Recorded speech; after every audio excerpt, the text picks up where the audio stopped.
Hello everyone, this is Wes Henson, pastor of the Ridge Church, and the Ridge Church campus is located at 7350 Old Highway 13 in Carbondale, Illinois.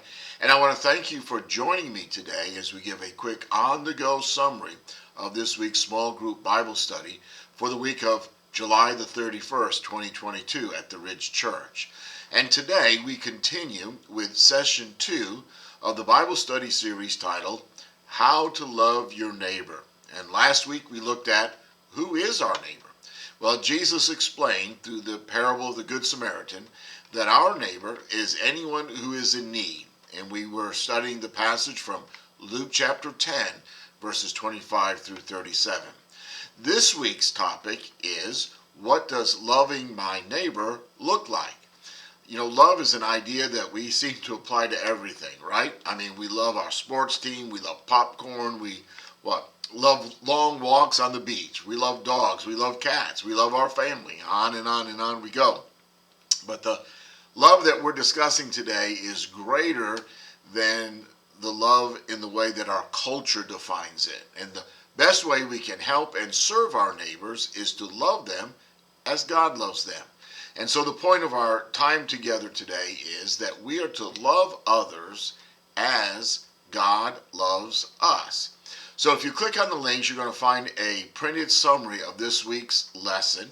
And then I invite you to join us on campus this Sunday morning at 9 a.m. or online Tuesday night at 6:30 on Facebook or our website as we go into detail. All right, let's begin. So our text today is from 1 Corinthians chapter 13, verses 1 through 13. So if you have a Bible, I invite you to open up to that passage. 1 Corinthians 13, we'll begin in verse 1. Now Corinth, this is the letter that Paul wrote. This is to whom it's addressed, to the people of Corinth, to the church at Corinth. Corinth was a hustling, bustling little city. It was a commercial hub. It was the business center for much of Greece. In Corinth, there were two primary deities. One was Poseidon, who was the god of the sea, and the other was Aphrodite, who was the goddess of love.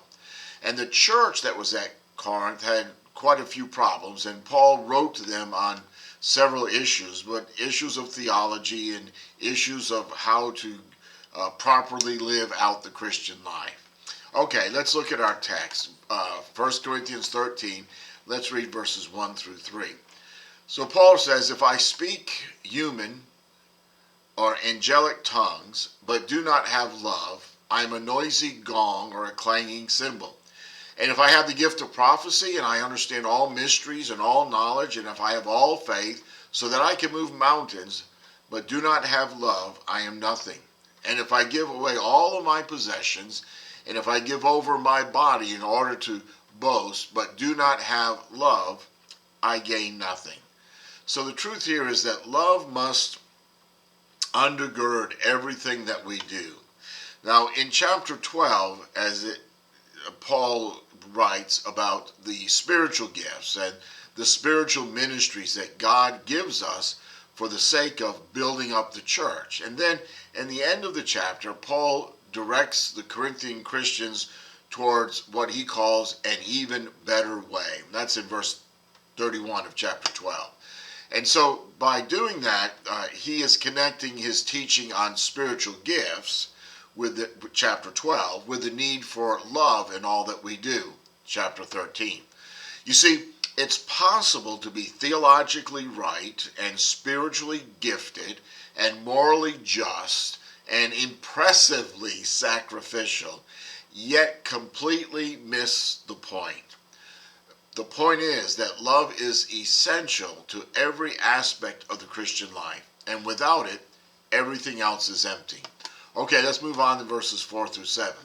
Paul writes, he says, love is patient, love is kind, love does not envy, it is not boastful, it is not arrogant, it is not rude, is not self-seeking, is not irritable, and does not keep a record of wrongs. Love finds no joy in unrighteousness, but rejoices in the truth. Love bears all things, believes all things, hopes all things, and endures all things.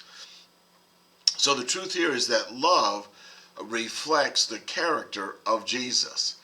The description of love in these verses really has nothing to do with emotions or feelings. And Paul's definition of love is about what we give to others as we see and interact with them. And it is not what we expect to receive. And so Paul's definition of love in these verses shifts the center of our focus from ourselves to others. All right, let's finish up here in verses 8 through 13. Paul says, love never ends, but as for prophecies, they will come to an end. As for tongues, they will cease. As for knowledge, it will come to an end. For we know in part and we prophesy in part, but when the perfect comes, the partial will come to an end. When I was a child, I spoke like a child. I thought like a child. I reasoned like a child. When I became a man, I put aside childish things. For now we see only a reflection as in a mirror, but then face to face. Now I know in part, but then I will know fully as I am fully known. Now these three remain: faith, hope, and love. But the greatest of these is love. And the truth here is that love does not diminish or fade or go away. So in these last verses of what we're looking at today in chapter 13, Paul is kind of circling back to where he began this teaching on love, and he brings up spiritual gifts again. The spiritual gifts that we hold in high esteem, according to verse 8, will go away, but love never ends. And so when Jesus returns, he will restore God's perfect creation. And when everything else in the world fades away, love will remain. And so you see, the measure of our Christian maturity isn't the breadth of our knowledge, how much we know, but it's the depth of our love, how deeply we love.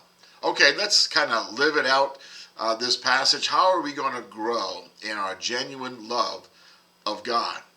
Suggestion number one, consider. Carve out some time this week to get alone with God and think about the love God has for you and just thank him for it. Second, connect.